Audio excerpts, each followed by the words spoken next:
स्वागत है आपका। आप देख रहे हैं हमारा खास कार्यक्रम प्रार्थना हो स्वीकार और मैं हूं आपके साथ गुंजन।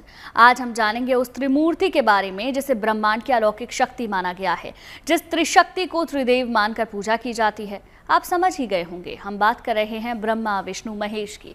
ब्रह्मा जी जो सृष्टि के निर्माण के लिए जाने जाते हैं, भगवान विष्णु जिन्हें पालनहार माना गया है, और देवाधिदेव महादेव को सृष्टि में सृजन और संहार का देवता कहा जाता है।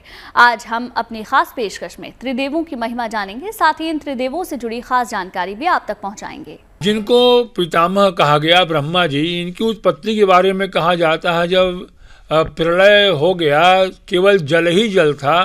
उस जल में भगवान शेषशायी विष्णु के नाभि से एक कमल निकला। उस कमल से पर बैठे हुए ब्रह्मा जी दिखाई पड़े। तो भगवान की नाभि से जो कमल निकलने पर जो ब्रह्मा जी का दर्शन हुआ, तो इसलिए इनको नाभिज, अज और कमलज भी कहा जाता है। तो ब्रह्मा की उत्पत्ति, और इनको यह भी कहा जाता है पितामह हैं, इसलिए श्रेष्ठता के कारण इनको पितामह की संज्ञा दी गई, और इनकी उत्पत्ति भगवान विष्णु के नाभि कमल से हुई है।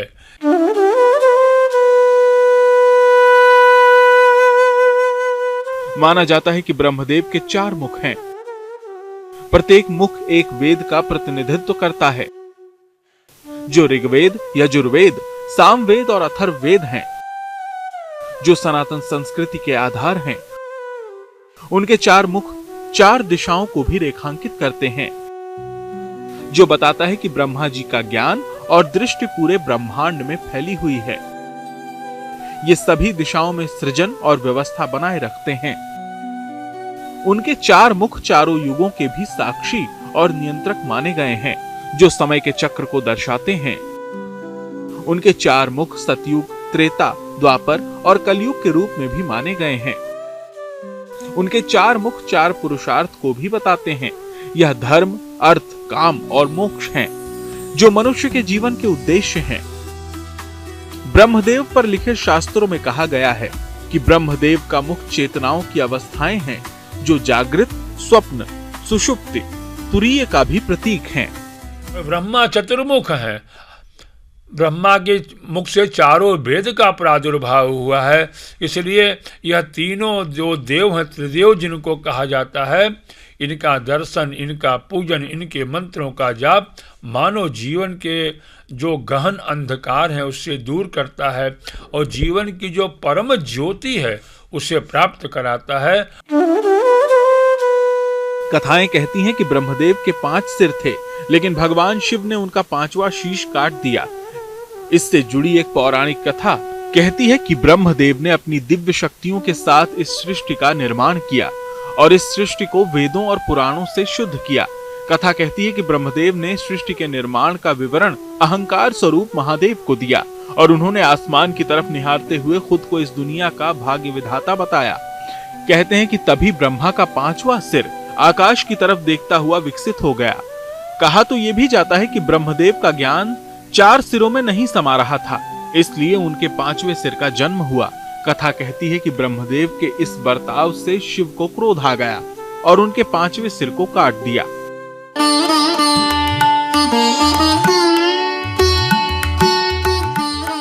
माना जाता है कि उनके 4 मुख ब्रह्मांड के सभी पहलुओं, तत्व, दिशा, समय और ज्ञान को नियंत्रित करने और संतुलन बनाए रखते हैं। लेकिन उनके 5वें सिर से एक और कथा जुड़ती है। कहते हैं कि ब्रह्मा जी जब संसार की रचना कर रहे थे, तो उन्होंने बेहद सुंदर स्त्री को बनाया, जिसका नाम सतरूपा रखा, लेकिन वो खुद ही उस पर मुग्ध हो गए थे। ब्रह्मा जी की रचना होने के कारण सतरूपा उनकी पुत्री के समान थी। कथा कहती है कि ब्रह्मदेव से खुद को बचाने के लिए सतरूपा आसमान की ओर देखने लगी, तो ब्रह्मा जी ने अपना एक सिर ऊपर की ओर विकसित कर लिया। कथा कहती है कि ब्रह्मा जी का यह कार्य शिव जी को घोर अनैतिक लगा, और क्रोध में आकर उन्होंने ब्रह्मा जी के वासना से भरे इस 5वें सिर को काट दिया। कहते हैं कि ब्रह्मा का 5वां सिर काटने के बाद वह सिर शिव के हाथ से चिपक गया और उन्हें ब्रह्म हत्या का पाप लग गया। इस पाप से मुक्ति पाने के लिए शिव को भिक्षुक का रूप धारण करना पड़ा। माना जाता है कि श्री हरि ने शिव को पाप से मुक्त करने के लिए उन्हें ब्रह्म कपाल हिमालय में जाने के लिए कहा। तब वहां जाकर ब्रह्मा जी का 5वां शीश गिर गया और उन्हें पाप से मुक्ति मिल सकी थी। जबकि एक और कथा श्री हरि और ब्रह्मदेव में श्रेष्ठता की होड़ को लेकर है, जिसमें ब्रह्मदेव के छल के कारण शिव ने उनका 5वां शीश भंग कर दिया। कहते हैं कि इस दुनिया में ब्रह्मदेव के सीमित मंदिर ही बने हैं, जिसमें भारत में बना पुष्कर का ब्रह्मा मंदिर प्रमुख है। साथ ही तमिलनाडु के कुंभकोणम में एक मंदिर बना है। एक मंदिर आंध्र प्रदेश के चोब्रोलू में है, जबकि कहा जाता है कि थाईलैंड के बैंकॉक में भी ब्रह्मदेव का मंदिर स्थापित है। चलिए अब आपको ब्रह्मदेव के हाथों में मानव कल्याण की जो वस्तुएं हैं, उनसे आपका परिचय करवाते हैं। जितने यज्ञ होते हैं, उस यज्ञ में जो सर्वतोभद्र मंडल बनाया जाता है, उस सर्वतोभद्र मंडल में मध्य में ब्रह्मा की ही स्थापना होती है। जो नाभि का स्थान है सर्वतोभद्र चक्र का, उसमें ब्रह्मा का पूजन सर्वोपरि होता है। और वह मंत्र इनका होता है, ब्रह्मज्ञानम प्रथमम पुरस्ताद्विसीमतः सुरुचो वेन आवह शबज्ञा उपमा असविष्टाः सतश्च जोनिम सतश्च विवह भूर्भुवः स्वब्रह्मणे नमः ब्रह्माणम आवाहयामि स्थापयामि। इस तरह से हर यज्ञ में ब्रह्मा जी की पूजा होती है। ब्रह्मदेव की महिमा। ब्रह्मदेव के 4 हाथ हैं। उनके एक हाथ में कमंडल, जबकि दूसरे हाथ में अक्षमाला रहती है। तीसरे हाथ में वेद, जबकि चौथे हाथ में कमल का फूल रहता है। उनके हाथ की वस्तुएं ज्ञान, पवित्रता और सृजन का प्रतीक हैं। उनका सबसे शक्तिशाली अस्त्र ब्रह्मास्त्र है, जिसे वे दूसरे योद्धाओं को वरदान स्वरूप देते हैं। वे श्वेत वस्त्र धारण किए हुए कमल पर आसीन रहते हैं। इनका वाहन हंस को कहा जाता है। ब्रह्मदेव को विधाता, चतुरानन, पितामह, हिरण्यगर्भ भी कहते हैं। संपूर्ण सृष्टि का रचनाकार ब्रह्मा को कहा जाता है, जिन्होंने अपने ही शरीर से देवताओं, राक्षसों, पुरुषों और इस धरती पर मौजूद सारे प्राणियों को बनाया। आगे हम आपको बताएंगे सृष्टि का संचालन करने वाले श्री हरि की महिमा। तब तक कहीं मत जाइए और देखते रहिए प्रार्थना हो स्वीकार। हरि का अर्थ है हरने वाला। माना जाता है कि वे पापों और कष्टों को हर लेते हैं, इसीलिए श्री हरि कहलाते हैं। धर्म ग्रंथ और पुराण कहते हैं कि सृष्टि का पालन और ब्रह्मांड का संचालन ही श्री हरि करते हैं। इसीलिए नारायण को पालनहार कहते हैं, जो क्षीर सागर में माँ लक्ष्मी के साथ विराजमान है। यही मोक्ष का धाम वैकुंठ कहलाता है। भगवान हरि के बारे में, जो जन्म के बारे में कहा जाता है, नारायण परो ज्योति नारायण परम तपः। यह भगवान तो निरंतर हैं, इनका तो कभी अंत हुआ ही नहीं, क्योंकि वह पालनहार हैं। विष्णु कोटि सम पालन करता, ये पालनहार है। इसलिए इनके जन्म के बारे में यही कहा गया कि प्रलय के बाद सबसे पहले क्षीर सागर पर शेष नाग पर लेटे भगवान विष्णु का ही दर्शन संसार को हुआ। श्री हरि विष्णु 3 मुख्य देवों में से एक है। वेदों और पुराणों में त्रिमूर्ति विष्णु को जगत का पालनहार कहा गया है। श्री हरि से ही संसार है, इनके बिना संसार में जीवन संभव नहीं। श्री विष्णु भगवान की धर्मपत्नी देवी लक्ष्मी है, जो धन और रत्न आदि की देवी है। श्री हरि का निवास क्षीर सागर में है। भगवान विष्णु की शैया शेषनाग पर है। श्री हरि विष्णु के नाभि से उत्पन्न कमल पर श्री ब्रह्मा जी विराजते हैं। इनका मुख्य अस्त्र सुदर्शन चक्र है।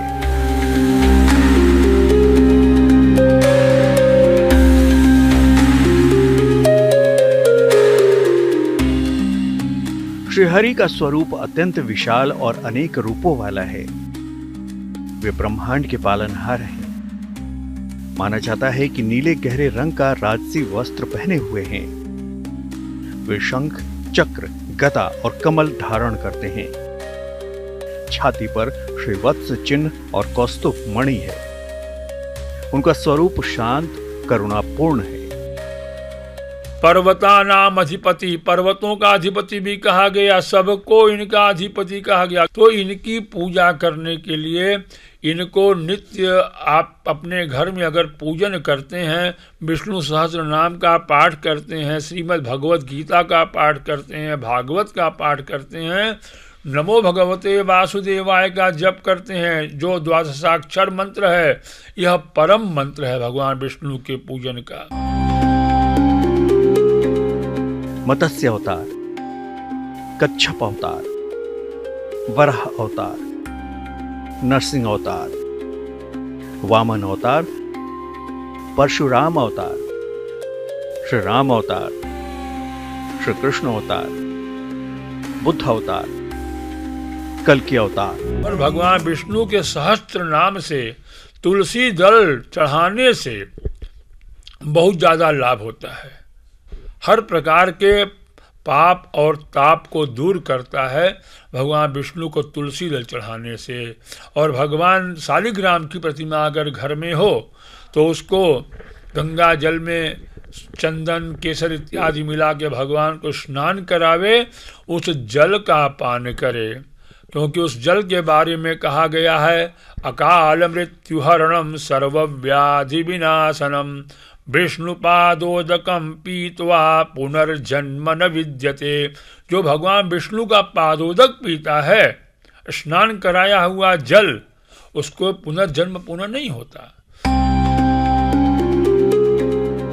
श्रीहरि की प्रतिमा को गंगा जल से स्नान कराएं।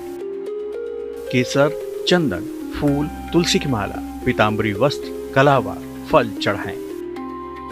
केसरिया भात, खीर या दूध से बने पकवान का भोग लगाएं। धूप और दीप जलाकर पीले आसन पर बैठें।